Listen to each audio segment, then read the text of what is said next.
What's going on, everybody? We are back. Got episode number 25 of the Club and Sub podcast. Great start to the show there. Tonight we're going to be talking about UFC 254, Gaethje versus Khabib. Pretty fun card. Pretty excited for it. A lot of units at stake. There's going to be more at stake probably by the end of the week. I'm excited to get into it. As usual, I'm wearing the Square hat from squaresandsharps.com. Check them out. A lot of good merch there. www.squaresandsharps.com. Luke, do you want to give a little shout out about that? Yeah, guys, right now for UFC 254, we're running actually the biggest giveaway we've ever done. You guys can head over to my Twitter. The tweet is there as well. It's also in the link in the description to this YouTube video. Essentially what it is, kind of the same thing of every other one of our giveaways in the sense of what you have to do. You got to pick the main event correctly with the method of victory, but also the round in this particular giveaway. And if you do that correctly, we'll be picking one winner who can pick out $75 of Squares and Sharps merch of their choosing from squaresandsharps.com. So head over there, guys. All the details are there. Essentially, follow both myself, Squares and Sharps, retweet the tweet, and follow those details, guys. For up to $75 is some pretty solid merch. So go get after it. Yeah, definitely check that out. And so, we're going to get into it in a second. But, as usual, go around the circle here. I'm your host, John Stargarian, MMA. You can find me on Twitter at MMA Fox, joined by Lags, at Lags_the Capper. Luke at SWR_betting. You can also check out his written content at SWRMMA.com. Maybe if he ever gets off his lazy ass at clubandsub.com, we'll see. And then Quinn at Orthodox1993. C will be joining us, we believe. We have been led to believe. He's boarding a flight right now. Yeah. He's on a flight. I think he's going to Texas, he said. So he should be on the back half of the show, hopefully. We don't know for sure, but he says he will be, so I will take his word for it. So anyway, we're going to get into this. A lot of fun bets here. Like I said, a lot of fun fights. First fight of the night, I got a bet here right away. We got Alexander Yakovlev taking on Joel Alvarez. And so I have a few plays on this fight. So I got 2 units early in the week on Yakovlev plus 170. I also took his decision line plus 350. And then bizarrely last night, for whatever reason, Bet365 went way outside the market. They put the Alvarez decision line at plus 850, which to me is just bizarre. And so, so I played a unit on that as well. And so basically my thoughts here are, first of all, I don't really understand, why Dimes set the market where they did and made this ends inside the distance as favorite money. That doesn't make a lot of sense to me. The dynamic here is pretty straightforward. I think Alvarez is the better striker. He's just going to land more volume, even if he's not necessarily the cleaner striker. But ultimately, at the end of the day, we've seen it every time Yakovlev can't have his way on his feet. He's going to go for takedowns, and Alvarez literally has a 0% takedown defense. His only method to defend takedowns is go for a guillotine, and if that doesn't hit, he plays guard. We've seen Yakovlev didn't get subbed by Demian Maia. He's got pretty strong sub defense. He's hung in there and grappled with Kamaru Usman before. I just don't think an Alvarez submission is very likely once he starts wrestling.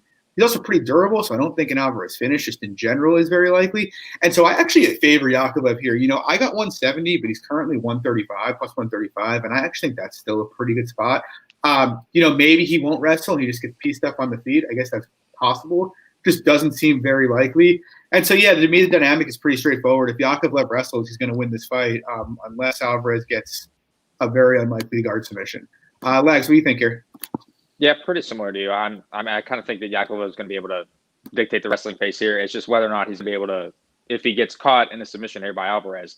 So I'm not really too high on Alvarez. I mean, I know in his last fight against Joe Duffy, he was a plus 285 dog. I know a lot of people were on that, and I know I played the fight doesn't go the distance because it was a huge margin. 33 of their 38 combined fights ended inside the distance. But I don't know. I don't really see why a lot of people are backing Alvarez here. If they are, to be honest, he can't really win minutes, in my opinion, in this fight. I kind of think that it's guard submission or bust, like you touched on.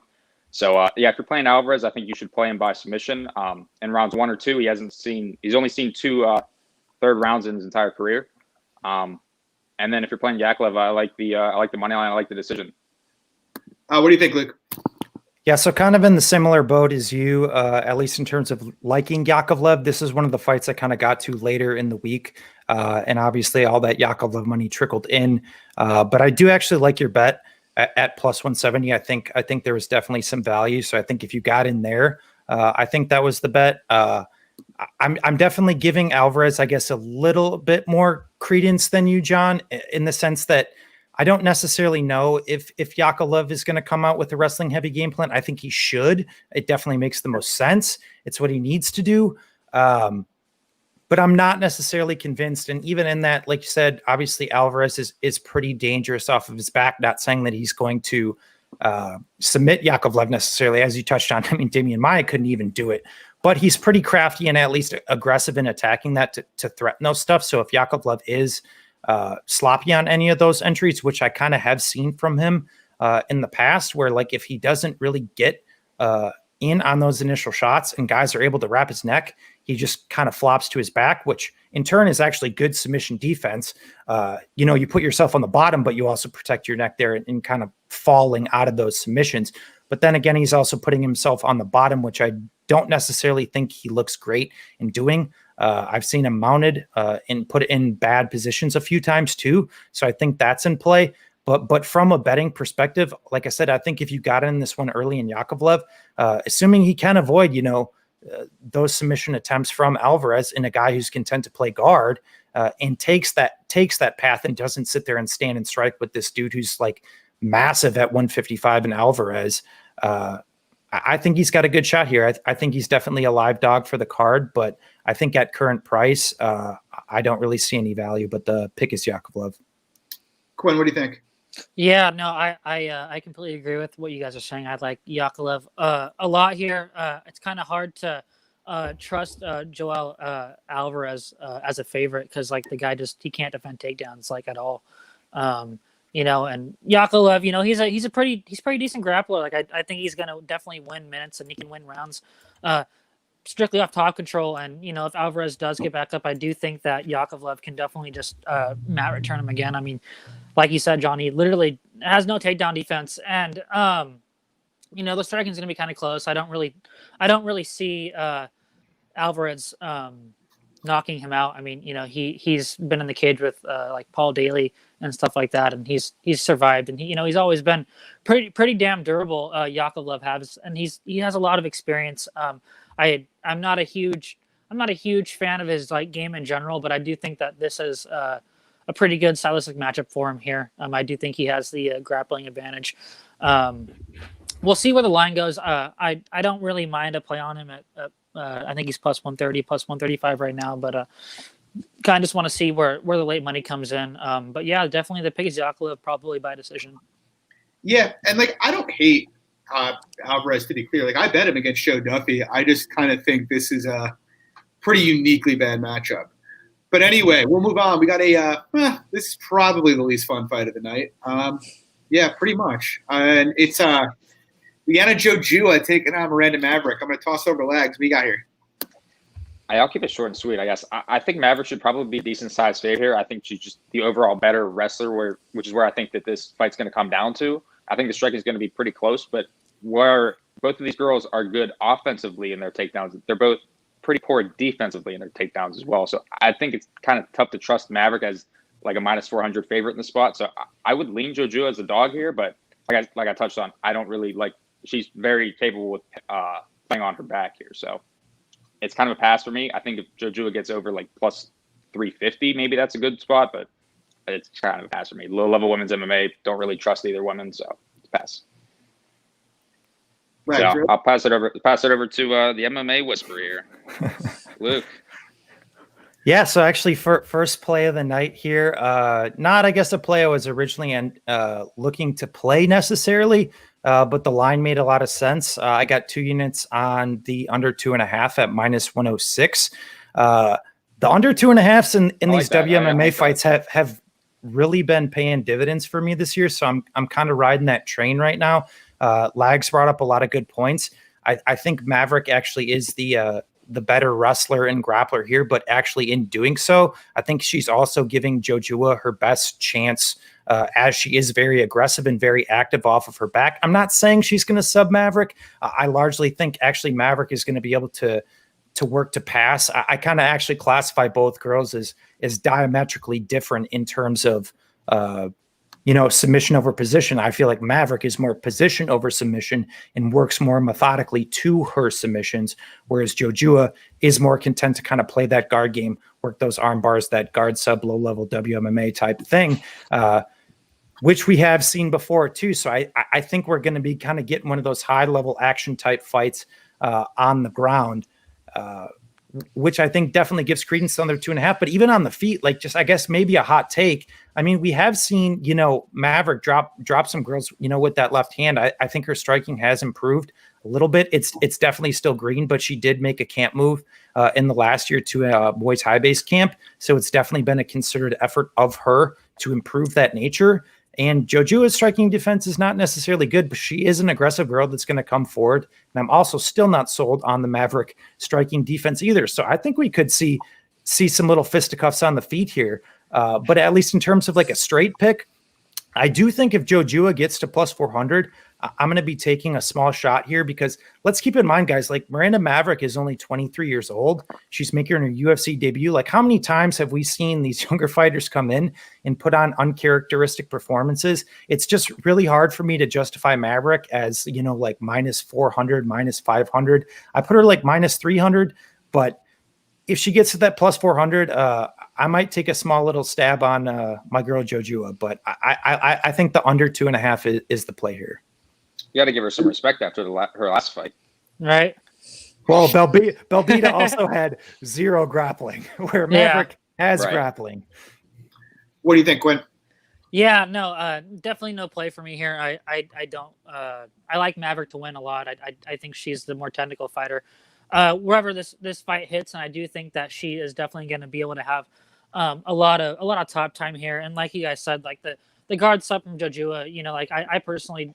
I don't really think JoJo's really UFC level. I just don't think she's that good. I know she's gonna sub some girls with her from her guard, but I do think Miranda Maverick is a step above, and I think she's definitely gonna be able to just work her game from top control here, and probably she's probably just gonna get her out of there. I agree. I like the under 2.5.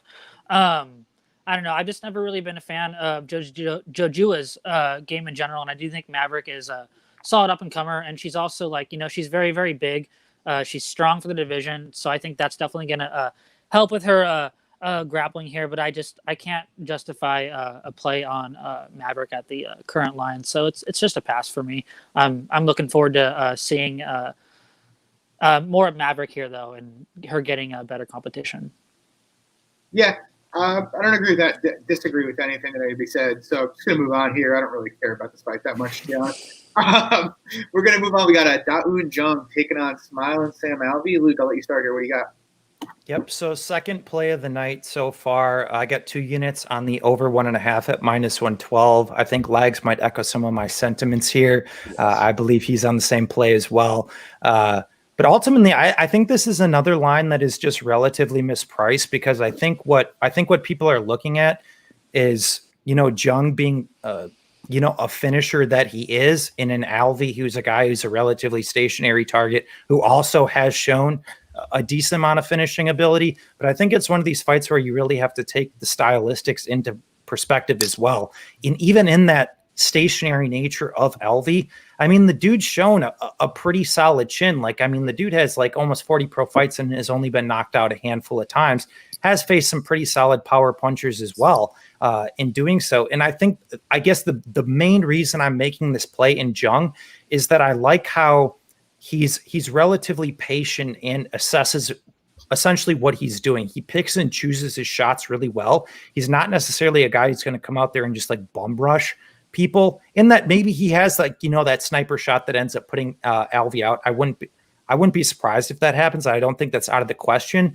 but I think it's more so of him really just trying to pick and choose those shots. And in that, I actually do think we see a decent amount of clinching early on in this fight as well. When Jung comes in and Alvey, maybe gets cracked with a shot, grabs a hold, we see some knees, a few elbows here and there for a minute and a half, 2 minutes, run some clock. I just think it's a really good spot for this fight to go over. I definitely think Jung outworks him over the course of 15 minutes. I don't necessarily buy that Jung knocks Alvey out. I mean, like I said, the guy's just proven to be historically pretty durable. So I think it's probably one of the safer plays on the card, to be honest. Quinn, what do you think? Yeah, no, I played the over 1.5 as well at -112. I do think this is. I agree with everything you said. I think this is a good spot to go over. Like, Alvey, he's notoriously durable. He has solid takedown defense. We've seen Jung go for takedowns in the past, but I don't really think he's going to have much success with that here. And with like Alvey's style of fights, he kind of just slows fights down, like, in general. So yeah, I just don't really see Jung knocking him out. I think his finishing ability is just a touch overrated. And I don't really know how to gauge him too much, like, as a fighter in general, but I don't really think that many of Alvey's fights should be the over 1.5, especially at evens. So I definitely thought this was a good spot for that. I do completely agree that Jung should definitely be the favorite. It's really hard to trust Alvey to just win minutes in general, or really just do anything besides land his knockout punches. So I'm never really in the realm of ever playing Alvey. But yeah, the over 1.5 here, I think, is a solid spot, especially at evens. So that's what I picked. And I do think Jung's going to win a decision here, though. Yeah. So I played Goes the Distance. I think I got plus 290, I want to say. Yeah. I mean, basically, I agree with what most of you guys say. I guess the reason I played Goes the Distance versus the over is because I kind of view, like, this fight's going to happen in one of two ways. If Jung takes the path of least resistance, which is probably just walk Sam to the fence and just poke him and prod him for 15 minutes. This is going to cruise and be there easy. And if he does come out hot, which his volume numbers are pretty good, except, like, I don't know how much to take from that because the Cadiz fight was just insane. And so it's like I don't really know what to take out of that. But if he comes out hot, there's either going to be a quick finish because he can put Alvey out, or there won't. And I just think if it goes past 7.5 minutes, it's probably going to go to the distance. So, like, I just kind of chose to take, the big dog money on it rather than, just like kind of the evens on the over 1.5. But in terms of what I think, yeah, I think you guys both kind of hit the nail on the head. Alvey's going to back up, and he's almost certainly going to – I actually think there's a bit of value on him, but, like, that's because I think Jung's pretty hittable and Alvey hits pretty hard primarily. Alvey winning a decision would be predicated either on Jung losing his mind and not throwing or him dropping Jung multiple times, which, both are in play, but I don't think very high outcomes. But, yeah, I mean, ultimately it's just going to probably be determined whether this goes over or goes to decision or whatnot. It's going to probably be determined by whether or not Jung decides he wants a firefight or just wants to win easy. Flags, what are your thoughts? Yeah, so I got one unit, like just touched on. I got 1 unit on the over 1.5 at -110, and I guess I'm not going to really add much more to what you guys said. I'll touch on more of like a money line perspective, and I think that while the line could be wide right now, I think that if you're betting Alvey, I think you're banking on a KO. I think Alvey KO is probably the much better bet because, like we touched on, he's just slow plotting. He's waiting for that counter shot, so he will let you back him up against the cage and just look to counter you. So that's kind of why I think that Alvey KO is probably the best bet if you're betting Alvey. And then from a Jung perspective, we haven't really seen him gas out in fights. We haven't really seen his chin checked really at all. But from going to a plus 250 dog against Titus to an even money against Mike Rodriguez, where that fight lasted a round, knocked out one of the chinnest fighters in the UFC, I don't think we learned a lot from that. So I think the -400 is a little unwarranted. But I like Jung to win the fight. I think Jung decision wouldn't shock me. I think Jung a late KO wouldn't shock me. But yeah, I think Jung is a safe parlay piece, to be honest with you, but I'm staying away from that. All right, so we move on to a pretty fun fight, or what should be a pretty fun fight anyway. We got Alex, the Brazilian Cowboy Oliveira, taking on a 12-0 debutant coming over from, I believe it's M1 Global. We got Rakhmonov. Quinn, you want to start here? Yeah, so I have 1.5 units on Cowboy at -125. My book didn't really budge the line down, but you can get him at pretty much evens now. Yeah, I think the line was kind of more correct when he was minus 160, -170. I'm just not really that high on Shavrat as most people are. I mean, he's pretty hittable. I don't really think he uses his range that well.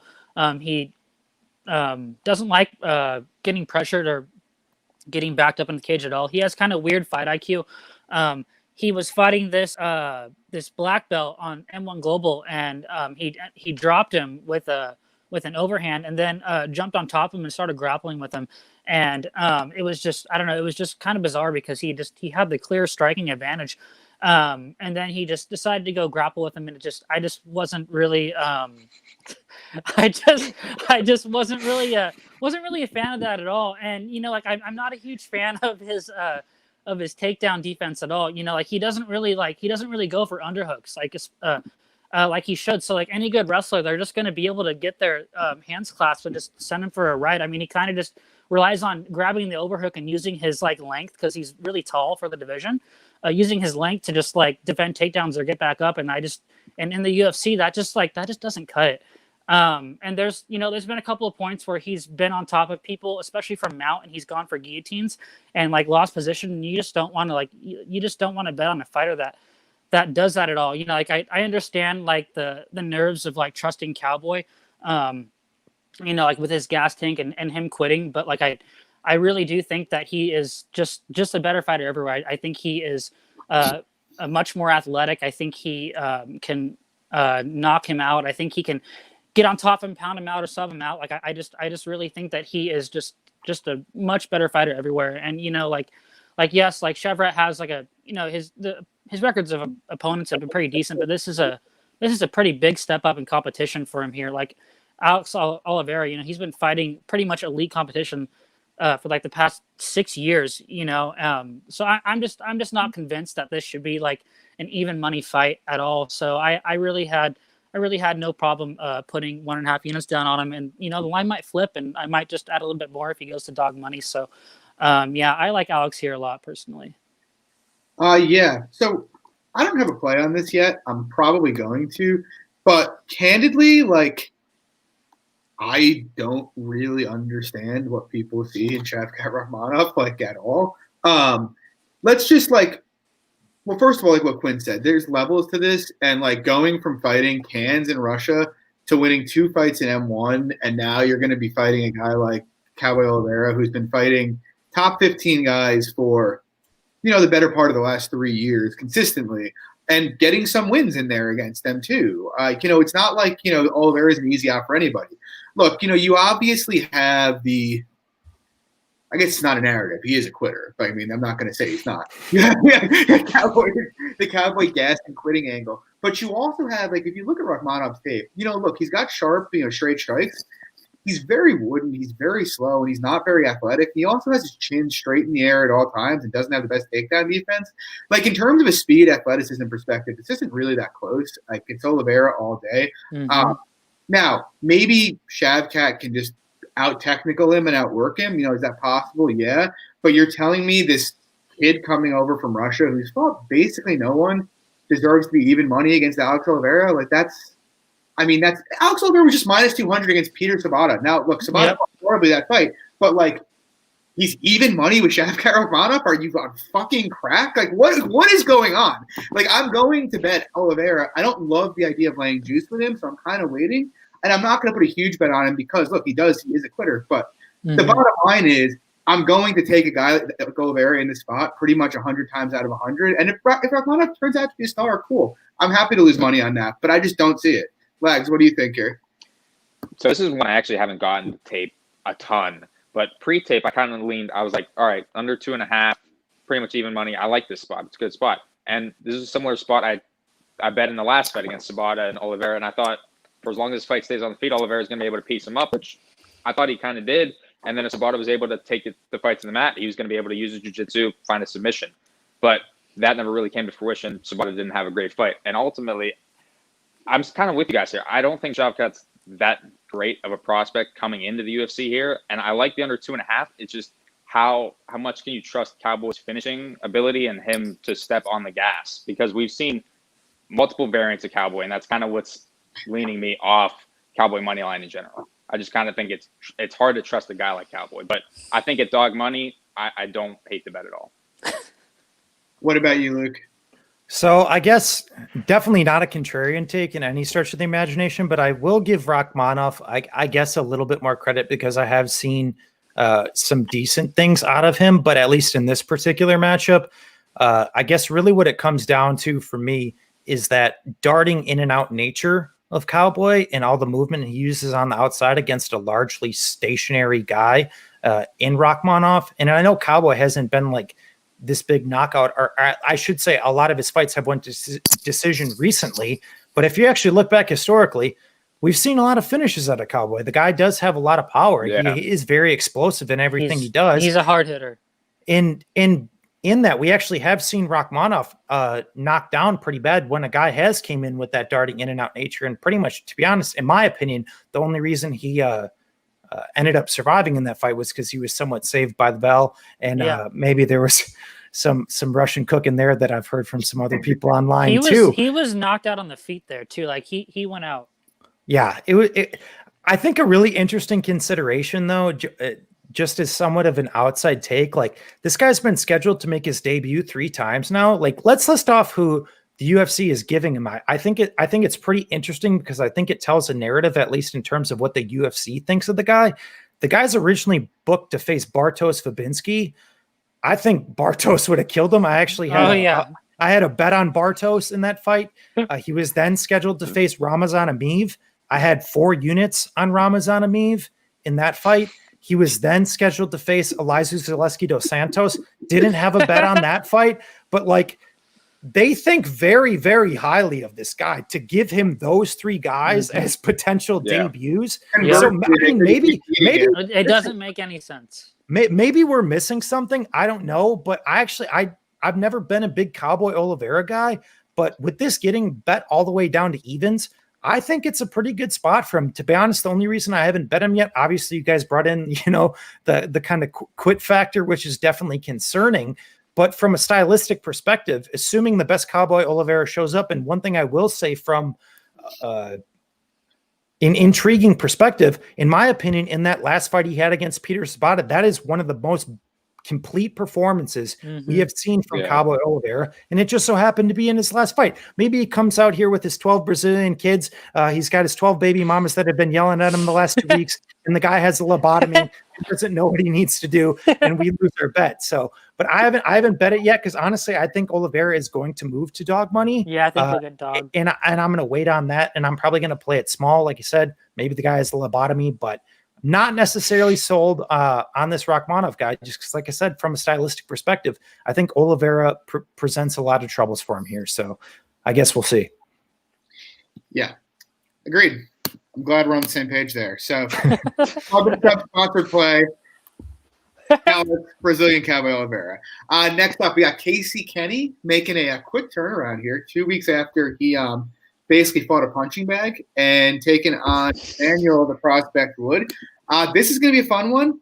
I got 2 units on Nathaniel Wood at plus 176 here. Pretty much I don't really understand why Kenny's near minus 200. That doesn't really make a ton of sense, except that he put on a seemingly amazing performance against Alateng. And, don't get me wrong, I'm not really trying to take anything away from him. It was a great performance, no doubt. But again, if you just let me kick you in the body for 15 straight minutes, I could look pretty good doing that as well. Alateng really just never really threw anything back at him, didn't really try to take him down. It was basically one-way traffic for 15 minutes. And, look, Kenny's a good fighter. I'm not saying he's not. He's quality stand-up. He's an excellent scrambler. But I kind of view his skill set. It's he's got A, scrambling, C+ to B- everywhere else, and then, D, cardio. And then on the other side, you have Nathaniel Wood, who's actually, look, Kenny's a quality striker, but I don't think he's great. He's not much above average. And then you have Nathaniel Wood, who's, again, I say he's a B everywhere with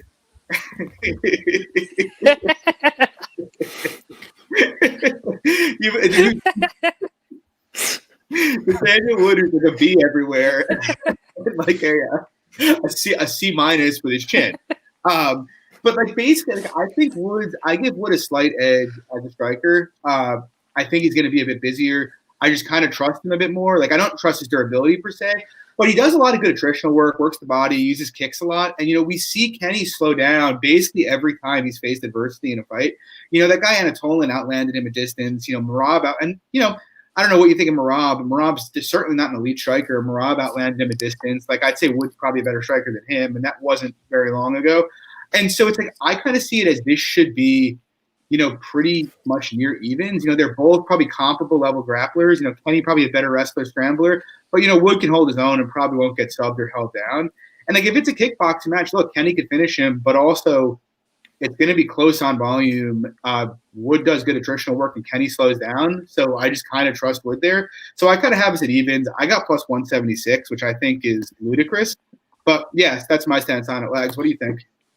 Yeah, I kind of think it's as obvious as it was before tape is as obvious as after tape. I think if Kenny's able to implement the wrestling game here on Wood, he's going to win a decision here. It's just how often do you trust him to do that game plan after having such an amazing striking performance in that last fight?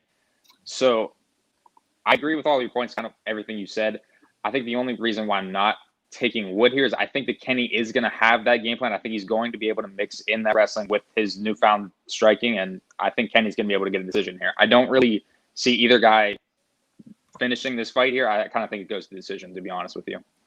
So the pick is Kenny for me. I think he's going to be able to mix in the wrestling. So, and what do you think? So. Yep, first fight, or I should say one of the fights in my 3 Not For Me over at MMA Oddsbreaker. Cheap plug, check it out. Sorry, John. Sorry, John. I really tried to give Wood as much possible credence as I could here. Not saying that I'm telling anybody to run to the window to bet Casey Kenny. I'm actually picking Nathaniel Wood in this spot, but it's just one of these like really high volatile type matchups to me, because in my opinion, I feel like it's Casey Kenny is facing the best striker he's ever faced, and Nathaniel Wood is facing the best wrestler grappler he's ever faced too.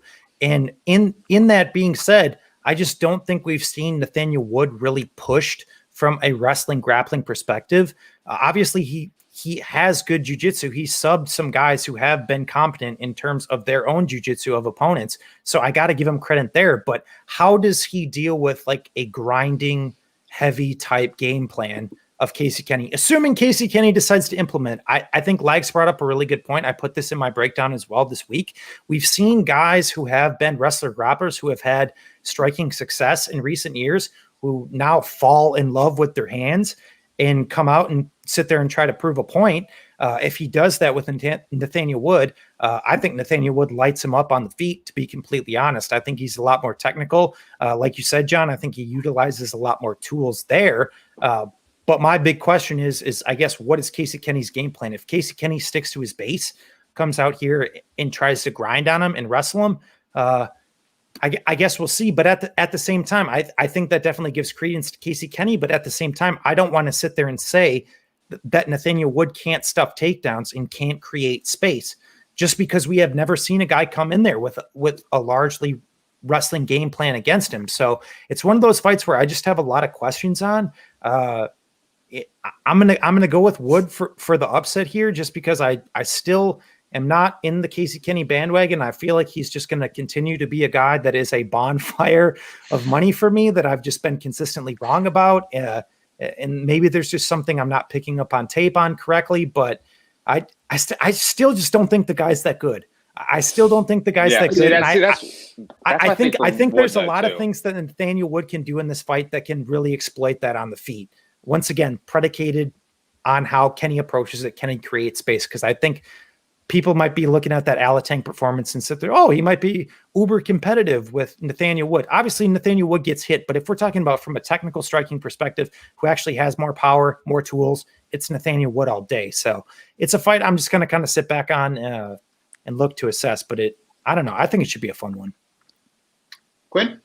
Yeah, this is going to be a really good fight. I think it's more of kind of like a live betting opportunity. I do think that Kenny's line is kind of wide here, but I also do think that Kenny is kind of underrated, and I've underrated him myself. Not so much in the stand-up, but I do think his grappling is pretty damn good, and people just constantly underrate him because he's pretty small for the division. But the dude can fucking grapple, he can fucking wrestle, he can grind, and I'm not like Lags was kind of pointing out, like I'm not completely sold on Nathaniel Wood. I don't think I've ever bet him like in any one of his fights, and like I don't know, I don't know. There's something about Wood I just can't lay my finger on it. I'm just not really a huge fan of his, and I definitely think that Kenny can utilize his wrestling strengths here and just grind him out. I don't really think that he is necessarily going to sub Wood. Kenny's not really a finisher, but I definitely do think that he can like mix in his striking and with his wrestling and definitely win a decision here. But I'm just not really in the ballpark to like pay the juice for it, and I'm not really trying to pay any money for Wood at all here. But I do think that this is a fight that you can get a solid like live betting line on, especially like after the first round once you see where people are at. Because I definitely think it's gonna like the striking is gonna be close. And like you guys said, if Kenny takes a while to like use his grappling and he tries to like sit there and strike with Wood, the line's gonna like drop very quickly on the live betting line. So I'm definitely going to look to just live bet it here. It's definitely I do think is probably one of the better fights on the card for sure. Fight that I'm looking forward to, very competitive. But I will say I'm going to pick Kenny by decision.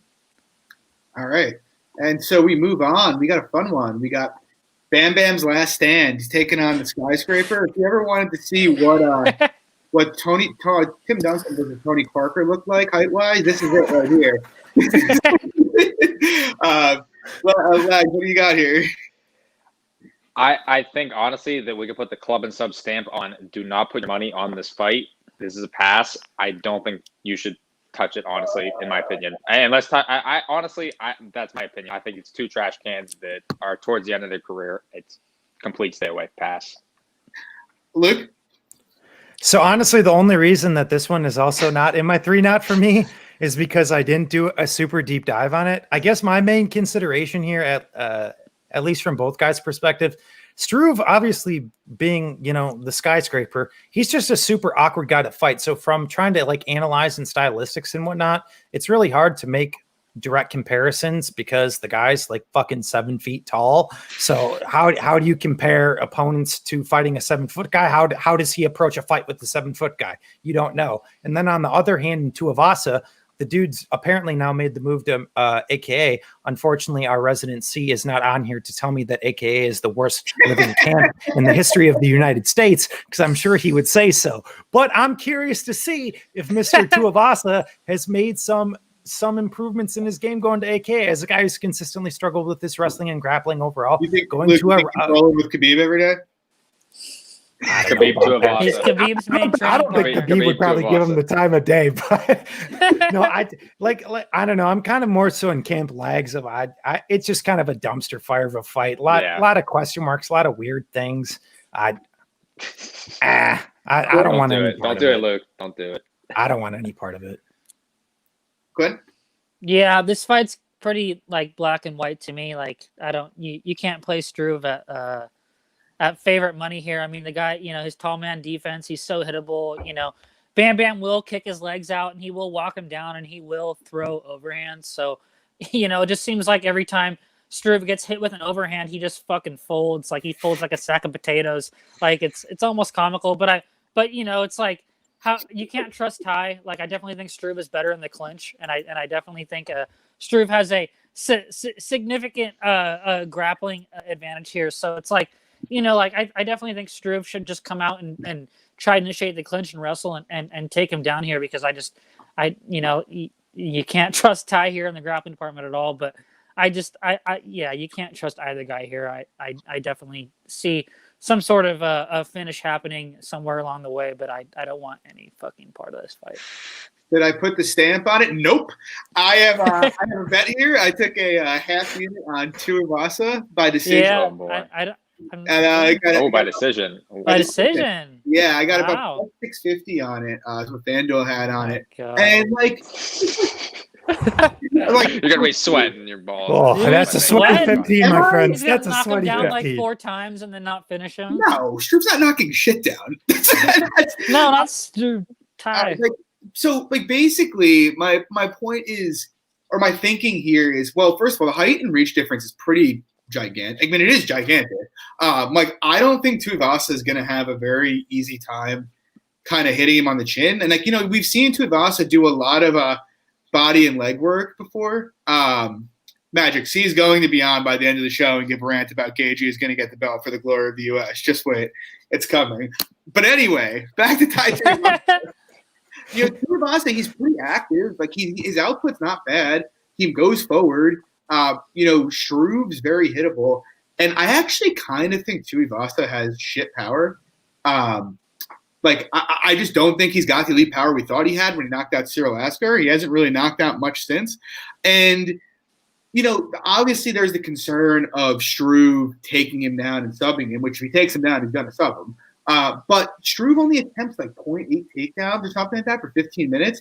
And so I kind of think it's just going to be kind of a stupid heavyweight fight. And like I don't think Tuivasa's got that much power. I think finding the chin is going to be problematic. I just think it's going to be kind of a mess. And in a mess that I think is mostly 50-50 that I think probably is going to go to the decision. I don't know. I like my chances there. It's just a small play, but I think it's worth the stab. So, yeah, not getting the club and sub stamp flags. Tuivasa. All right. Enjoy the sweat, John, because boy, it's going to be one. That's a big sweat. So we move on to a fight that, well, we've broken this fight down 5 times now. Let's just skip it. We got to do it. We can be. I was going to say let's be brief. We got Magomed Ankalaev taking on Ian Cutelaba, and so we come back to it. Luke, what do you got? Yeah. Once again, I've also put this in my 3 not for me 2 times now. So this will also be resident 3 not for me 3 times. Yeah, it's one of those fights. To me, it's relatively binary. I think Ankalaev is the better fighter. He's the more technical guy, got the better stand-up. I think it is interesting that both guys have combat sambo and Greco wrestling backgrounds. But in Cutelaba, we've just seen him use it so sparingly. We have seen him use it more recently in that fight against Khalil Ranchi, which I think he showed great fight IQ there, took his least path to resistance. But then again, is he going to have a ton of wrestling success against Ankalaev? I don't really know about that. I think it's more so he's relying on a KO here. And, you know, like I said, Ankalaev's striking is pretty solid, and I think he can just honestly pick them apart over the course of 3 rounds, if not find a late KO. So it's one of those fights where I thought it was interesting. I think like in the original iteration of this matchup, Ankalaev was all the way down to -190. I'm kind of mad I didn't pull the trigger on that when that happened.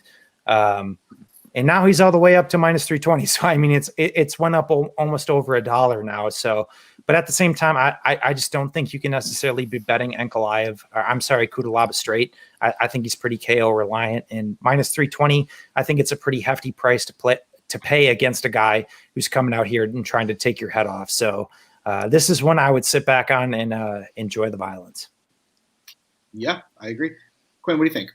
Yeah, no, I completely agree. I think Ankalaev is pretty much better everywhere. He's so much more technical on the feet than Cutelaba. I do think that I don't really like how, like, in you know, you've constantly referenced this, John, but like how Ankalaev just like he just doesn't really like throw in volume very much.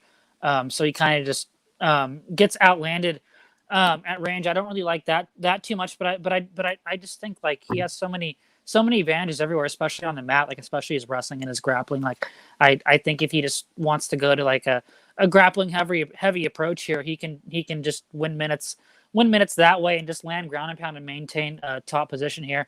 Or he can stay at range and like just pick Cutelaba apart at range, especially, you know, when Cutelaba is just darting in and being a madman. You know, Cutelaba, you know, he has the power to end any fight, but I don't really see him doing that here. I definitely think it's a KO or bust here, but I'm not like Luke said, I'm not looking at playing the money line here on Ankalaev at all. I do think it's going to be a fantastic fight, but yeah, it's a pass for me. But I do think Ankalaev probably wins by decision or maybe a late 3rd round stoppage. Yeah, I mean, Ankalaev's the obvious pick here. I actually sort of think, I'm going to say this again for the 5th time, I think Ankalaev's a little overrated, or at least a bit of an unknown. Like, he's obviously very remarkably good technically, but he's also remarkably low volume, and we've never – now, is that because that's just how he fights, or is that by design because he doesn't have a great gas tank? I don't really know, but it is a concern for me long term. Will it affect him here? I don't know. I think he has the tools to kind of weather Cutelaba's early storm, to be honest, and then eventually probably finish him when he's gassed out. But like, I have this feeling, and I've had it every time his fight's been booked, that like, if Cutelaba was to fight more restrained, look, he's going to get out technical, but Ankalaev, he barely outlanded Klidson Abreu on the feet at distance. That's a concern for me, especially because Cutelaba is pretty high volume. And so, like, I really don't think Ankalaev is playable here. And if it crossed plus 300, I'd be tempted by Cutelaba. I'm not now because there's just such obvious holes in his game and how he fights. And like I said, Ankalaev is very smart and he's very technical, that he can probably weather that. But I don't know. I think it's a weird spot. I think it's a bit tricky. I think, Ankalaev probably needs to fight intelligently. Lags, what do you think? Yeah, not much to add. I guess the other thing I would say is just that backing Eon here, I think he only has about a round and a half of gas in him anyways. I think unless he comes out with a more patient, reserved approach, then I would say that Ankalaev probably does just piece him apart and potentially does find a finish, but I have no interest in playing it either. Minus 320, like you touched on. I had minus 225 in the first iteration. And then I know I played the fight ends in KO, the last iteration of the fight, but I know that's pretty juiced now. So no interest in playing that. So pass fight, it's going to be a good one, I think. And, I have high hopes for Ankalaev. So at the very least, it'll be intense. Luke, did you give your breakdown on this one? Yeah. Yeah, he did. Oh, okay, cool. All right. Look at that. Nice and fast. We move on. We got Lauren Murphy taking on Lilia Shakirova. Quinn, what do you got? Oh, pass. This is the one fight. I was going to say nice and fast. Not just like nice. Yeah, and this fast is the one fast fight that I have not looked at. Yeah, so I actually did an in-depth breakdown on this over on Lock of the Nights podcast this week. If you guys want to check it out, I discussed this with him. But basically, I'm going to probably arb it, to be honest. I picked up some Shakirova plus 270 on FanDuel just because it was kind of slow moving and the market was already in front of it. I was actually hoping it would come in a bit more. I'm not going to give a long breakdown on this. Basically think, Murphy's better, more experienced, probably the better athlete. But Shakirova seems reasonably technical, and a reasonably technical person in a women's MMA fight that's likely to be mostly striking is kind of ridiculous. He priced the plus 270 or even plus 200. On the other hand, I actually saw our boy Magic, who's in chat, post today that he thinks she's getting finished by Murphy. And I do think if Murphy decided she's just going to wrestle and determined to get this down and actually gets on top of her, she has a very good chance to finish her. But that's not really her MO. She does from time to time. So I don't know. I think it's interesting. Like I said, if the line comes in a bit more, I'm going to arb out of it. But if not, it's one unit plus 270. And like Eric just said, Shakirova is a decent wrestler. She's technical. She should be at least be able to be competitive on minutes if it goes to a decision. And that's usually at plus 270 enough for me to take a stab at WMA. Lags, what do you think?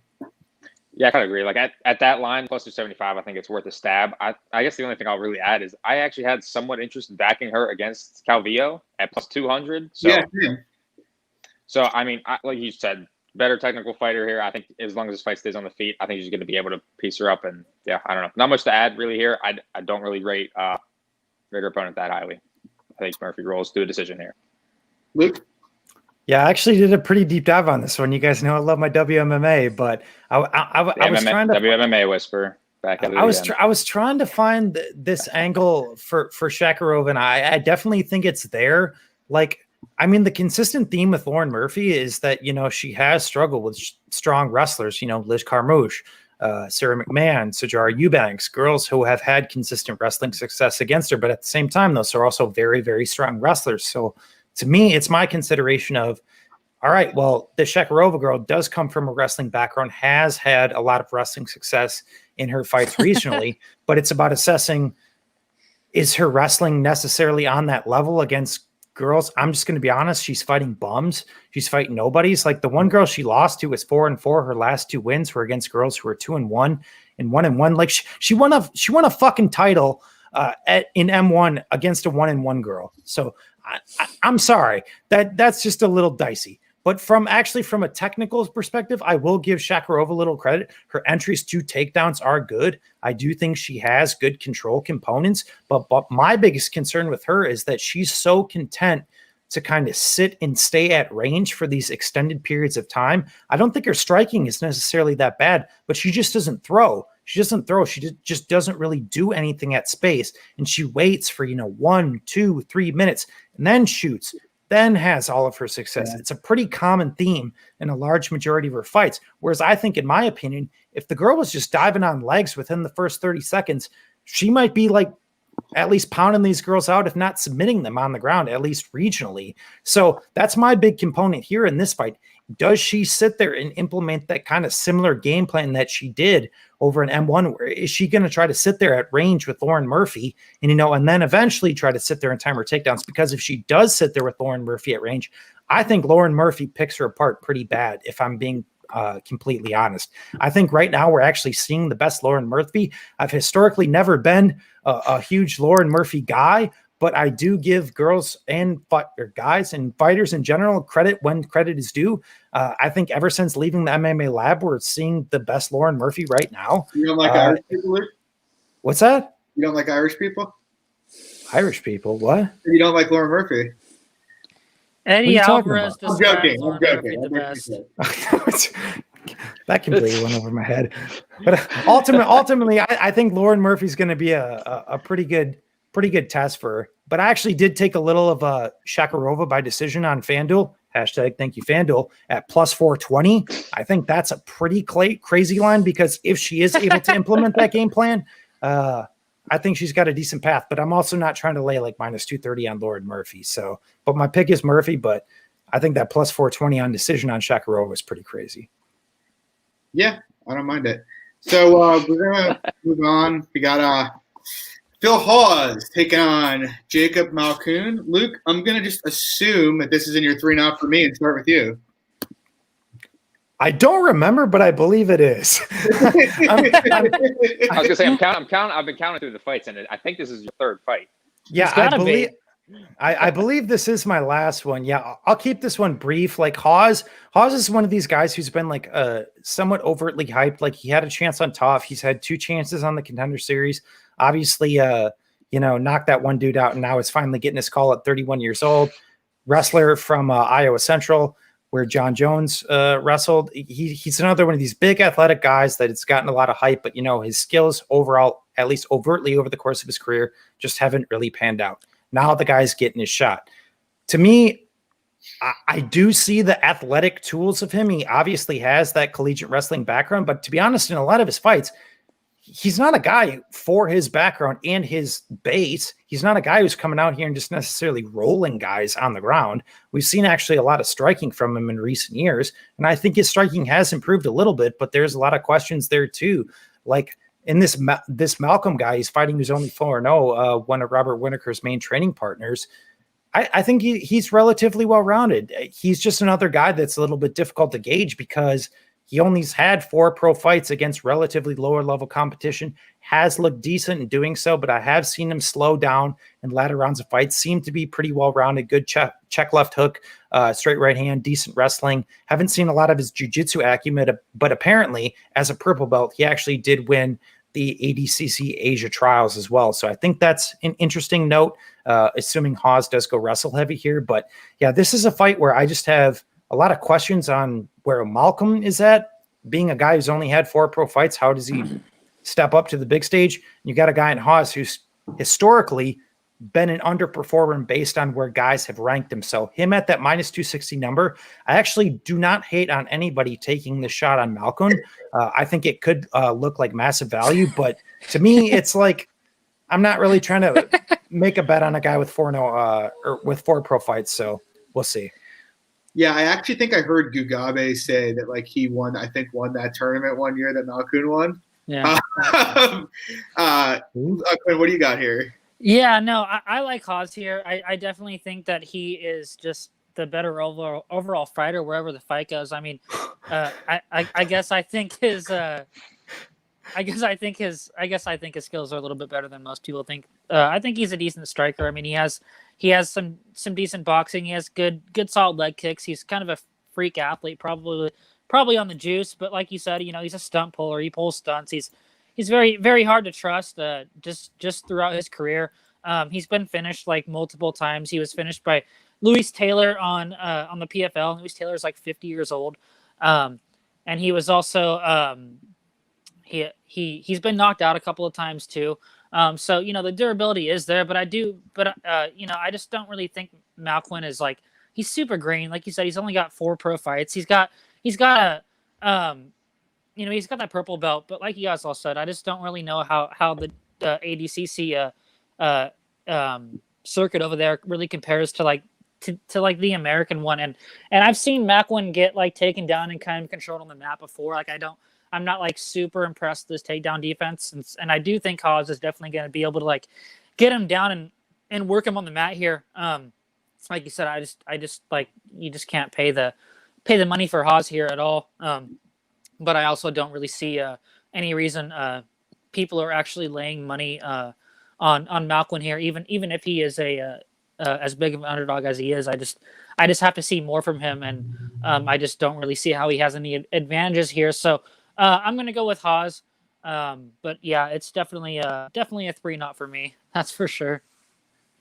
Yeah, so Phil Hawes is what we like to say, looks like Tarzan, fights like Jane.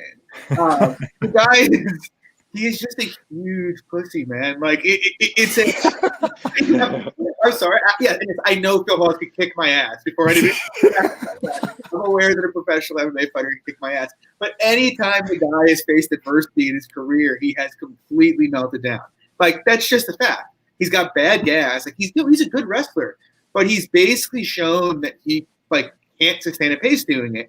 On the feet, look, he has tools. The UFC keeps trying to force them down our throats for a reason. He has the tools to be a good fighter. The problem is that whenever he faces adversity, he basically quits.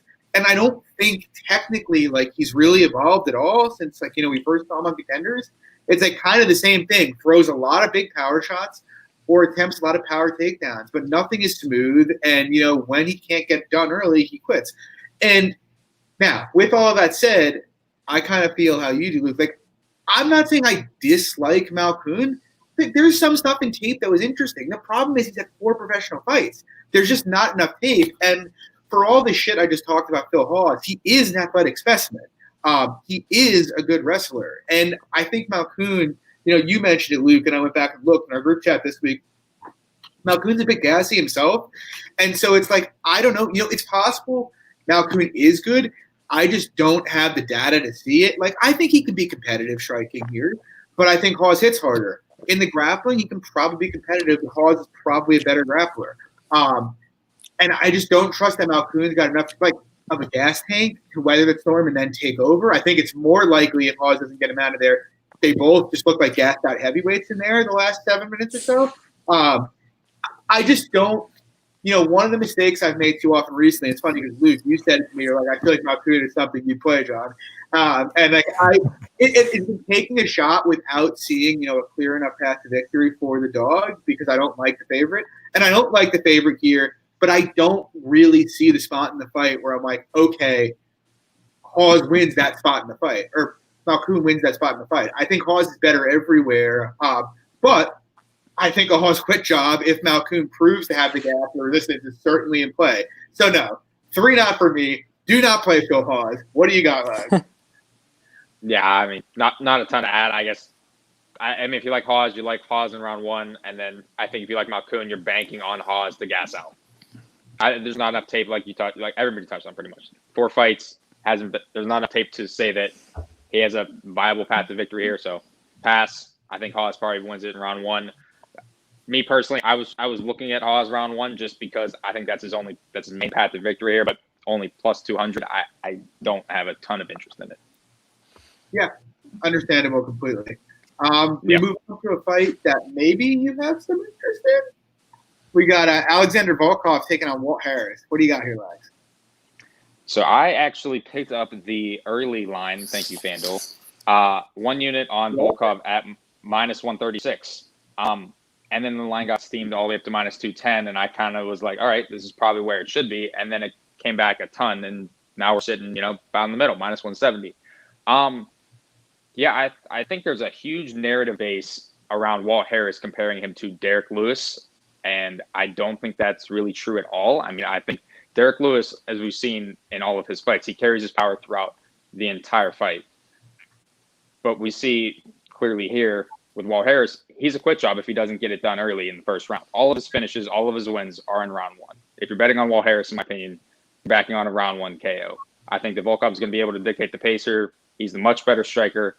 And, yeah, I think he's going to outvote him to a decision, and it wouldn't shock me if he gets a late KO here. So I'm kind of waiting. I honestly am going to probably add another unit if it gets any lower. But I kind of see it leveling off where it's at right now, minus 170, minus 180. But I don't hate the play where it's at right now either. Luke, how about you? So definitely not a contrarian take. I'm just always very weary to lay a decent amount of chalk on heavyweight fights. But as you touched on, like, I mean, you got them at minus 136. That's not like a decent amount of chalk. Like, you got them at a really good price, but like kind of where it's at now around that minus 200 is kind of right where I put them at. So I don't really see any value at current price, but I guess once again, it is heavyweight. So to give some credence to Walt Harris, guy hits like an absolute truck. And one issue I've consistently had with Alexander Volkov, despite him largely being a guy I like and a guy who, you know, wins fights in general, the dude's striking defense is still not good. He backs straight up. He has a ton of that tall man's defense, as we say.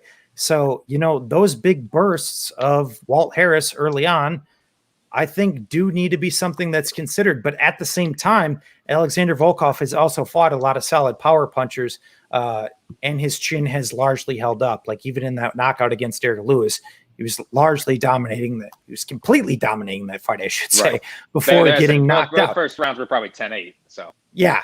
So with that being said, it's like how much do you factor in the Walt Harris KO? I guess I give it a little bit more credence because, once again, I still have not really seen much evolution in terms of Volkov's defense.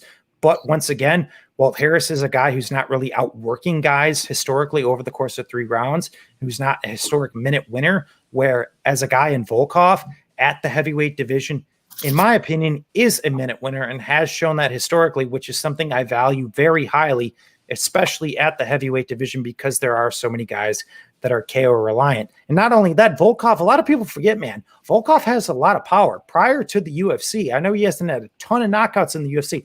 Dude has been a historic finisher throughout literally the majority of his entire career. I think he only went to 1 decision prior to the UFC. The guy does have power. And a guy in Walt Harris whose striking defense isn't particularly great. If Walt gasses, I think Volkov finds like a second, third round finish mainly, if not just outworks him over the course of 15. So definitely don't hate the Volkov bets. For me, just kind of betting that more chalky price at heavyweight. I like to stay off and look back, but I definitely like Volkov. Quinn? Yeah, no, I was able to get 2 units also on Volkov at minus 136. I'm very, very happy with the line. I definitely think he has all the tools, obviously, to outwork Walt Harris here.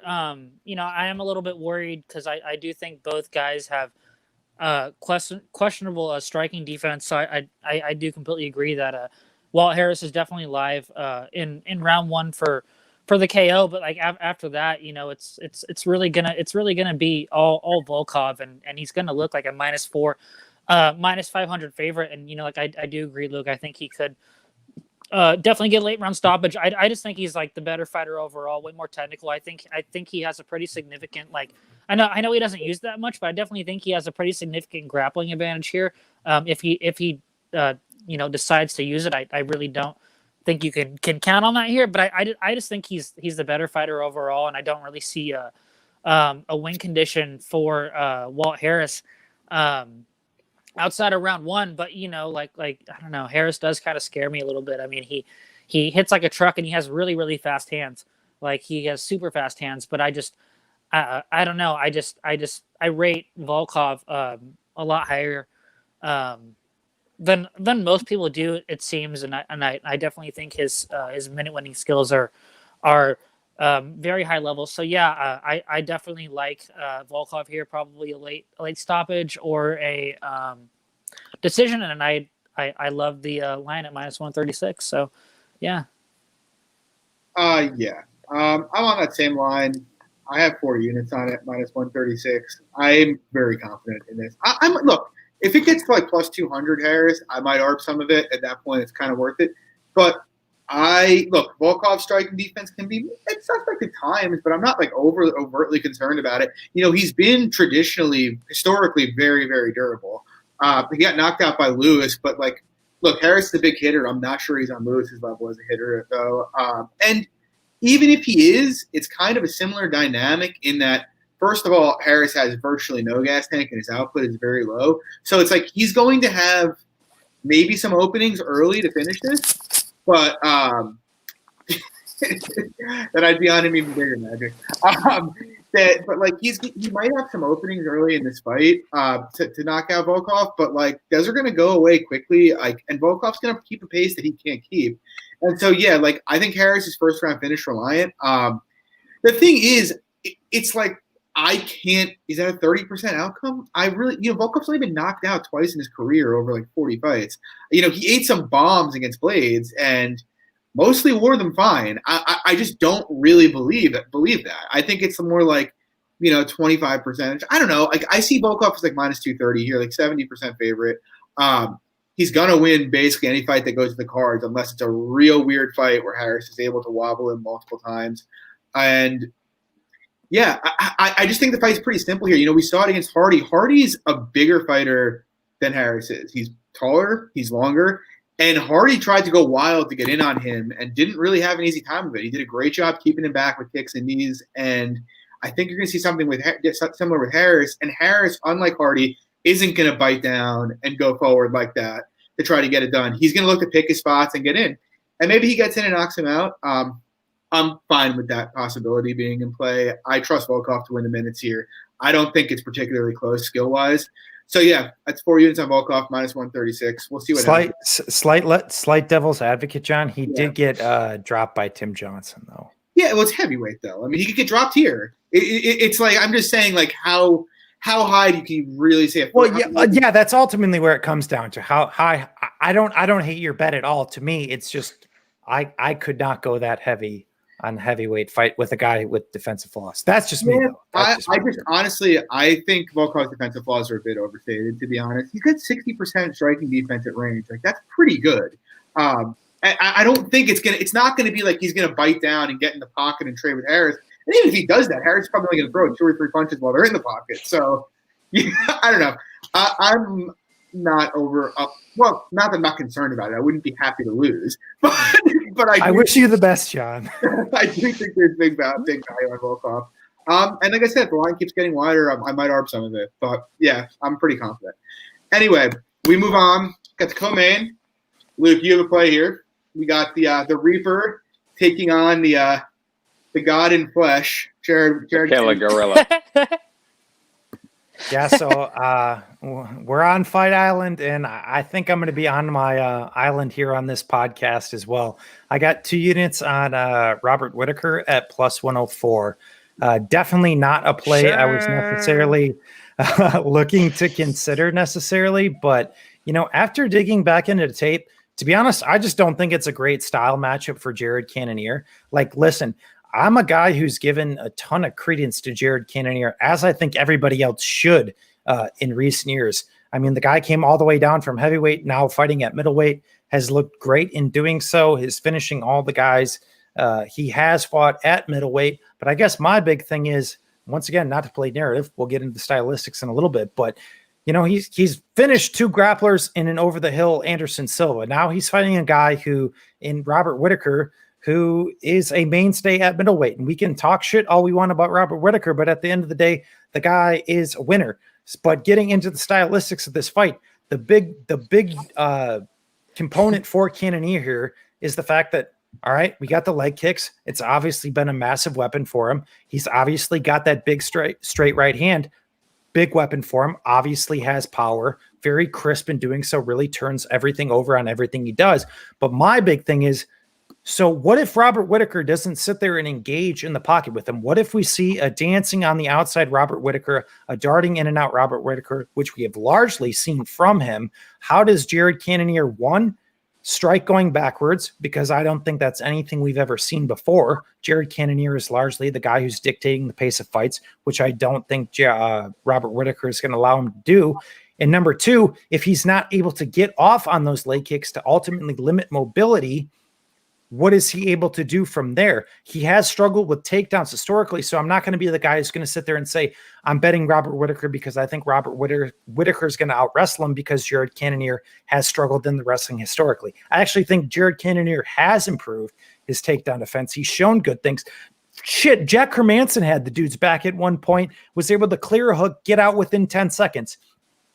Extremely impressive. This guy has improved his defensive grappling extremely. So I'm not even playing the takedown narrative, even though I do think Rob should probably mix that in, at least from a consideration standpoint, kind of like he did against Till. At least mix it in, land the overhand left, keep him off balance, keep him guessing. But ultimately, to me, I think Cannonier is largely reliant on the KO. I know there's a lot of people out there, probably some on this podcast, who think Cannonier can come out here and outwork Robert Whittaker. I am not convinced at all. I think he's very KO reliant in this spot if Robert Whittaker comes with the correct game plan. So to me, my bet is not more so that I have this overt confidence in Robert Whittaker. It's more so based on the fact that I want Jared Cannonier to prove to me that he should be at pick 'em odds with a guy like Robert Whittaker. Maybe I even bet, once again, it's not a 3, 4, 5 unit play, only playing him for 2 units. I just think it's a good spot for Rob. Wait, what do you think? Yeah, no, I have a little over 1.5 units on Jared Cannonier here. I actually am kind of kicking myself because I wish I would have waited to I wish I would have waited to play him. I got him at a -125, but yeah, I kind of a contrarian play here. I at this stage in Whittaker's career, I kind of think Cannonier is like a pretty bad stylistic matchup for him here. I don't really know how well Robert Whittaker's darting in and out is going to do to him. Like Cannonier is just going to, I feel like he's just going to be able to counter him, his striking there. And, he has the power to knock out anyone. And, Whittaker's durability is like very, very questionable. He was knocked out in both of the Yoel Romero fights. He got knocked down by Till. He got knocked down by Court McGee. I know that was at 170, but that's a pretty big pattern of 4 or 5 fights that he's been knocked down. And Cannonier is, probably the hardest hitter in the division, next to Yoel Romero. And, there could be a case to say that Cannonier could even be the hardest hitter. His leg kicks are absolutely ferocious. His striking is just insane. And, I don't really think Whittaker is going to have the wrestling success here. If he does try to grapple, I do think Cannonier is going to be able to get back up. I do kind of worry that Whittaker can kind of work him on volume, but I do think that Cannonier's style kind of really slows down fights. So I don't really I'm not too worried about that. And I just I don't know. I don't really trust I don't really trust Whittaker at all in this spot, especially just with his durability question. Sorry, that was my daughter. So yeah, I have no problem paying the price for Cannonier here. I guess Whittaker just needs to show me that he can come back and be the elite fighter that he was. I don't necessarily think he looked that great versus Till. He looked all right, but it wasn't any elite performance in my opinion here. So I like Cannonier here a lot. I think I have 1.7 units on him or something like that. So yeah. Yeah, so I went into tape kind of thinking what Luke basically said in his breakdown. I kind of left it thinking very much the opposite. I remembered, look, I bet Whittaker against Hill, and so my memory of it had been, Whittaker looked great. And I kind of left it thinking Whittaker looked pretty shitty, to be honest. I thought he was pretty hittable. His work rate was significantly lower than it's been in the past. And Cannonier on the other side, the volume thing. Look, from a raw statistical standpoint, Whittaker does throw more than Cannonier. Like, that's unquestionably true. But when you actually look at, like, contextualize his fights, he very rarely gets outpaced by his opponents. In fact, it's been quite the opposite at middleweight. Now, the sample size there is obviously quite small. My thing is, look, Whittaker's got that blitzing style, and in theory, if he's getting off on that quick and he's doing it as effectively as he was a couple of years ago, he might just be able to pick Cannonier off. But he's got massive defensive liabilities, man. Like, I don't think Cannonier's going to be countering him much because Cannonier's not really a counter striker, but I do think, when they exchange, Cannonier's the harder thrower. I think his boxing is a lot cleaner than Whittaker's. Whittaker he throws all those wild looping overhands and whatnot, and there's just a lot of room to get hit. I mean, you've seen it basically any time against somebody who's got decent timing in the pocket, which I think Cannonier does. And then the other part of it is, look, Whittaker is going to be very much if he's going to be winning this fight on minutes and volume, he's going to need to be doing it basically blitzing in and out.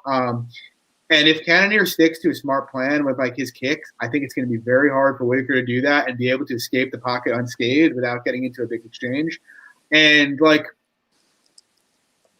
I don't know to what degree Whittaker's durability is shot, but, it was never great to begin with, and it's clearly slowly grinding down. Now, I made the case when he fought Till on this very show that I thought his durability issues were overhyped, and I still, to some extent, think that. But I do think Cannonier's a bigger hitter than Till is. I think he's probably a bigger hitter than Adesanya is, to be honest. And like I said, I just don't really think – I think it's going to be pretty even on pace. I think Cannonier's the cleaner striker. And I think when it comes to finishing upside, he's got a lot more of it. And so kind of like by virtue of that, I kind of view this as Cannonier 55, 60%. I'm not eager to lay juice with him, though. Like, what's his current line sitting at? Minus 115. Yeah. Yeah, so, like, I'm kind of hoping. It seems like money's coming in on Whittaker, and I'm going to take the stab if he gets into you can't consider Whittaker's win over Till impressive, can you? I don't know if that's a question to me or if that's just a statement. But you can, like, I don't know. If he gets the dog money, I'm going to play Cannonier. And just to clarify that, no, like, look, Whittaker beating Till was kind of expected. Till is always very KO reliant because he's very low volume. I said that on here. So the way he beat Till was pretty expected, for being honest. Right. But yeah, I mean, that's just my view on it. I've always been a Whittaker fan. I just kind of think this is a bad matchup for him. What do you think, Lex? So I don't have a bet on Cannonier here yet, but similar boat as you. I'm actually just waiting for it to get dog money because I actually think that it will. And then I guess to counter Luke's point of Rob outworking Jared here, I think he was easily able to outwork Till because Till just doesn't throw back when Rob's hitting. He's a low-volume counter striker. I think every time that Jared gets hit, he always tries to hit you right back afterwards and try to get that shot back. So I think that the outworking him narrative isn't blown out of proportion, I think, as it is. And then I would say that the wrestling narrative, I don't like you touched on. I think he has improved his wrestling success like incredibly since moving down to middleweight. So I think that like where it's at lined evenly is probably correct considering the durability question marks on Rob and that the question marks of Jared being able to outwork him if this fight goes to 3 rounds. So I don't know. I like Jared here, to be honest. I think that, like you touched on, John, the defensive flaws are there for Rob. So it's hard for me to back him at even money here. I think if there was significant dog money on Rob, maybe I would consider it. But at even money, I just can't consider it. Yeah, I agree. Stop it. Cannonier needs to win 2 rounds. But yeah, that's it. I don't know what's going on in the comments. Well, John, real quick, just to address YBB Sports data's point there, you can't consider Whittaker's win over Till impressive, can you? Is this valid? This has nothing to do with whether I have a bet on Whittaker or not, but you guys have to keep in mind, these are top 5, top 10 fighters here. Not every guy is going to come out here and just blow a guy out of the water in the top 10. It's just not it just is what it is. Like, not every guy's going to come out here and look excellent in beating somebody. There's going to be tactical based fights. That's just want to put that out there. Yeah, I mean, most guys who aren't the champion aren't generally going to do that. That's a fair point. That's definitely a fair point. But we move on. We got, I don't know if Quinn's coming back on or not. Looked like he was and I don't think C's coming on right now either. I'm going to actually murder C. So spoiler alert, Steve's on Gaethje heavy. I don't know what the bastard. All right. Anyway, so we'll get into it. I'll start. One of the most anticipated fights of the year. It's probably my personally most anticipated fight of the year, unless Conor comes back and fights Dustin. Although that's next year. So yeah, this is probably my most anticipated fight of the year. So, all right, where to start here?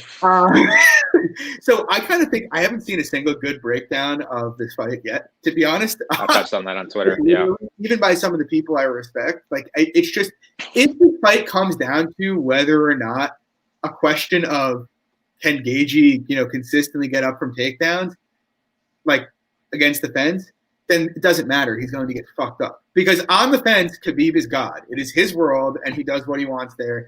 And look, I don't think he's the best wrestler ever, but I think he is the best grappler ever by a significant portion. And what I mean about that is Khabib's open space takedown. Do you want to know why Conor started having success in round 3 and why Iaquinta started having some success stuffing them? It has nothing to really do with Khabib gassing. Like, that's a straw man argument that just doesn't bear out in the tape. It has to do with the fact that Khabib's open mat takedowns serve one purpose. They're to push you back to the fence so he can get there and grab you there where he is elite at getting you down. As soon as Conor and Al started holding the middle and moving, those takedowns basically stopped coming. In terms of Gaethje, if you look at his last fight, Tony Ferguson does one thing, and it is constant pressure and volume. And what did you see Gaethje do the entire fight? And honestly, go back and rewatch it and tell me how many times you see Gaethje step behind the black line in that fight. Every time Ferguson's pressure comes, it's sidestep, it's circle, and counter. That's basically what he did for 5 rounds in that fight. You basically have not seen Gaethje in his entire career get put against the fence. Literally in every fight. He'll occasionally go forward, even when he was in zombie mode. It just doesn't happen. And so we've heard him say it in interviews that basically his plan here is to never get against the fence. You see it in how he fights. And so the question is then, can Khabib land open mat takedowns? And it's like, yes, I'm sure he can.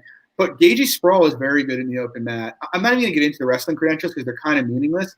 And Gaethje actually getting up in the open mat is elite. Like, look, I know he hasn't faced any wrestler on Khabib's level, but actually go watch the tape of him defending takedowns. It is immediately the right thing. Always looking for a whizzer, always down on the ground, immediate underhook. Poirier emerged on the fence. Poirier never had him pressed against the fence, I don't believe. But show me the clip and I'll agree with you. But either way, immediate underhook, shrimp, and get up. And so it's like we've seen him do the right things. Now, maybe he won't be able to do them against Khabib. That's possible. But at the end of the day, what do we actually know about this fight? What are the knowns in this fight? There's only a couple of them. Known one, that he is the better striker. Gaethje is the much better striker than Khabib here. I've seen people say Khabib's an underrated boxer. He's got a good jab. That's really it. His defensive tendencies are horrendous. Like, that's it. And any argues that's just wrong. Like, that's it. It's like it's not really close on the feet here. Number 2, Khabib's a better grappler. No question about that. If he gets Gaethje against the fence, even if Gaethje can get up, he's going to be having success and winning this fight. Those are really the only knowns about this fight. We don't really know whether Khabib is going to be able to land those takedowns in the open space. If he can't consistently, and if Gaethje can get up consistently, Gaethje is going to look like a big favorite here. And let's say Gaethje actually can work up on the fence, he's going to look like a big favorite too. Like, the only scenario under which Khabib backs up this line and justifies this price is getting him to the fence, getting him down there, and smashing him. Which it's very easy to say. Khabib's done that to everybody, so I wouldn't hear. But let's actually go through the fighters Khabib has fought. Tell me who of them are elite defensive grapplers. Probably the best one is RDA, but he's got terrible takedown defense. We see it all the time. The guy's taken down all the time, and he's not good at circling. Michael Chiesa. Yeah, right, exactly. After that, the next best is probably Al and Conor. But neither are like all-world elite defensive grapplers. It's like I'm not saying Khabib is overrated. I'm just illustrating that he's largely fought guys who are tailor-made for his style. This is one that is probably not, and it's a guy that we know has a wrestling background. Now, will that be enough? I don't know, but what I do know is that if Khabib can't maul him easily, he's probably going to lose this fight. And so you're relying – that's a huge question mark as to how good is Justin's defensive grappling and get-up game, and can he continue to circle, which he does in every single fight in the middle. And so it's like that question mark kind of hinges on the entire fight, because there actually is some reason to think that Gaethje can defend takedowns, or at least well enough to keep this in space for a while. And if that is the case, he is going to win minutes here, and he's going to have a chance to knock Khabib out.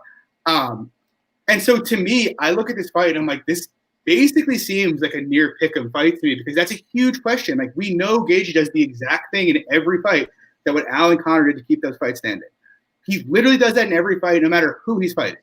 Now, maybe it won't matter, and maybe Khabib is just Khabib and is, the GOAT. And he can get him to the fence with no problem, and he's going to suddenly be so mentally intimidating that Gaethje backs up to the fence. But if he doesn't, it's a close fight. I don't have a play on it yet because I think the line's going up. But personally, I think the line is absolutely crazy. I kind of think this should be at absolute worst minus 150 Khabib, and personally, I think it should be closer to evens. But we'll see. I think whoever wins this fight, it's going to look pretty binary, and they're going to look like a dominant winner. That's my opinion. Lags, what do you think?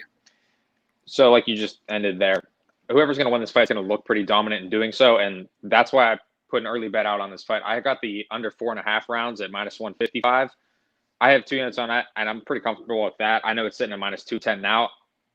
I mean, I kind of pretty much everything what you said. I mean, it's tough to really argue anything, but Justin's shown to not back up against the cage, and that's basically Khabib's biggest strong suit in this fight. So I don't know. I don't really have much to add. I think you broke that down pretty great, and I like Justin here. It's kind of insane how the line's still at this point, because like you said, Khabib, to justify this price, has to smash him out in the first 3 rounds. So yeah. I don't know. I mean, I think Justin's durability is there. It's a huge question mark pretty much if this fight's going to get pushed to the cage or not. And Justin said everything right that I've heard from interviews, talking about avoiding the cage at all costs. I know it's easier said than done, but I like Justin here. It's crazy that we're getting over 3-1 on probably the best stylistic matchup to face Khabib. Ooh, what do we got? We'll go to you first, and then C can jump in and talk about you're coming out to the main event. Yeah, so I've said it forever. You pretty much hit on a lot of my points, John, in terms of this fight. I've always said that I think Gaethje is the worst stylistic matchup for Khabib. So, like I said, you touched on pretty much everything I wanted to touch on. But I guess my big thing is obviously he needs to avoid the takedowns. But my big thing is how does he actually create that space? It's when he utilizes some of these different tools is when he needs to create that space. So what are Gaethje's best tools? He's got the leg kick. So when he throws that right leg kick, he needs to be able to circle to his right and then land the counter shot to his right. Now, I think an interesting consideration that I haven't heard a lot of people talk about is the lead uppercut of Gaethje. Like, he has a very, very solid uppercut. So when Khabib, once again, I'm kind of in your camp too, John, where like this narrative, like obviously the guy is this dominant grappler, but when he's actually shooting from space, I'd say about 50% of the time, and that might be like overvaluing it, he doesn't look great shooting from space in terms of his entry. So if he comes in and lands an uppercut at some of these poor entries, I think that can also discourage takedown attempts from Khabib as well. So everything he needs to do needs to be predicated based on the fact that he's doing what he needs to do and then circling off. Because as you touched on, as soon as he gets back to the cage, he can't do that. So we'll see. I don't know what's going on. C's getting to Fight Island or some shit, but I'm going with the upset with Gaethje too. But I'm waiting for plus 300. I want plus 300. Yeah. C, hit me with it. Gaethje breakdown. Let's go. On the plane. 5 units Gaethje. Just play it. I don't want to spend too much time talking. This is where we put the club and sub stamp on this fight, though. Justin Gaethje, we're putting the club and sub stamp on him. Play him. He's on a fucking plane. That's unreal. I can't believe your connection's working enough to get. Oh man. All right. Wow. Yeah. Sorry. So C, in typical C fashion, on the plane. Not an adventure. I can't believe his connection worked. That's unbelievable. Quinn's in the back. Quinn's in the upper onboard compartment up top. But yeah, I think you nailed it, Luke. So like, it's weird. Like, again, like I said in the beginning, and like I'm not trying to make a hot take here. But like, look at, like Magic said, why can't he grab a single leg and just push him to the fence? But like, look what was happening against Al, those single legs, and even against Connor. Like, you look at the first takedown he attempted against Connor, he dove at his ankle. If Connor didn't fire a knee at his head there, he easily could have just posted on the head and pulled out. And that's basically what Al did for all of rounds 3 and 4 of that fight. He stayed in the middle, and when he dove, would just post on the head and get out. And that's basically like, look, maybe Khabib's going to do a better job setting up his takedowns here and get him down. We'll see. I personally think it's a huge question. I think it is as big of a question mark whether Khabib can have significant success getting Gaethje to the fence as it is about whether or not Gaethje can get up, to me. And that's really where the fight hinges. Like, if I'm wrong about that, Khabib's going to fucking smash him. But if I'm and John, real quick to your point, in terms of that knee sequence, that was the first round or whatever, where that limp leg sequence came, and Connor kind of dance, jumped around, tried to defend the single. He did a good job originally, but it was that chain wrestling, Khabib, circle, shoulder pressure, scoop, double, down, boom. But that was ultimately, you brought up a great point or whatever. That was what was led to that. And then what did we see for the rest of the first round? Utter domination on the ground. But that's just like one example of small little things that he's able to capitalize on, that if Justin can avoid, it increases his chances exponentially. And like, that's the key. It's like I said, like, I don't think, the real question is whether or not Gaethje can circle, to me. Because it's like, I saw that guy Aiden, I don't know his handle, but give him a follow on Twitter if you don't. He does great breakdowns. But he talked about how training for an entire camp to stop Khabib's grappling is useless. You're better off training footwork and ring craft. And I couldn't agree more. Like, this is going to come down to whether or not Justin can stay on the move and avoid getting backed up. That's what this fight's going to come down to. It's not going to be, can Justin succeed where everyone else has failed, when Khabib's mounting him against the fence, get up. Spoiler alert, he can't. But I don't think he's going to be left in that position very often. And he's going to knock Khabib out inside 8 minutes. Take it to the bank. Club inside. And to add on to what you were saying, John, if it's that small of a window of what makes this fight a fight, and you were giving us plus 300, it's crazy. Well, that's the thing, right? Because it's like we're talking about we're talking about, like, it's such a huge. And we're talking about a guy who lost 7-4, didn't get in a college wrestling match to Jordan Burroughs, and it's like I don't want to be the guy, because I hate how everybody keeps bringing up the wrestling background, because Magic said in the comments we haven't seen him face a wrestler. So to just say, oh, he's got a Division I wrestling background where he was defensive, cool, bro, it's not MMA, but it does exist. Like, we can't pretend it doesn't exist. It doesn't exist. Like, Calvin Kattar was a guy. Like, we didn't know that Calvin Kattar, it turns out, has absolutely elite defensive grappling in his first couple fights.